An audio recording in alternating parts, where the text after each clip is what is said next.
Disclaimer: this content is for educational awareness only, not a promotion. Wait a second. Did China really build a 10-story building in just 28 hours? That's faster than it takes us to build IKEA furniture. Seriously, it took us 3 days just to figure out which way the screws go. This viral claim sounds like one of those believe it or not moments. So let's find out. Is it true or just another internet myth?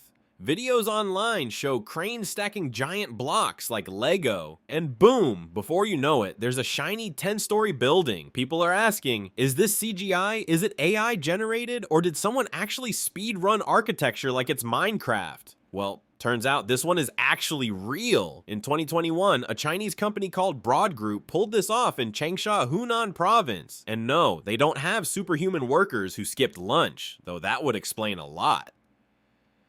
The trick? Modular prefabrication. Basically, they pre-built everything in a factory. Walls, wiring, plumbing, insulation, inside giant steel modules, about the size of shipping containers. Then on site, cranes just stacked them up, bolted them together, and ta-da, building faster than you can finish binge-watching a K-drama. Think of it like this. Instead of cooking each dish from scratch, they did meal prep. All the ingredients were ready, and they just plated the food. That's why the whole 10-story structure went up in 28 hours and 5 minutes. But don't confuse this with traditional construction. If you try this with bricks, cement, and a random uncle supervising, you'll still be stuck at the foundation by next winter. And get this, they once tried to build a 57-story skyscraper in just 19 days. That's like extreme speed running in the world of construction. Next thing you know, they'll build an entire city in a weekend while we're still stuck waiting for home Wi-Fi installation. So yes, the viral claim is true. China really did build a 10-story building in under 29 hours, but thanks to smart modular tech, not magic. Now the real question is, can they send a team to our house? Because at this rate, even our flat pack wardrobe is still in the box. Don't forget to like, share, and subscribe for more real or fake investigations. And let us know in the comments, what's the craziest thing you've seen people build way too fast?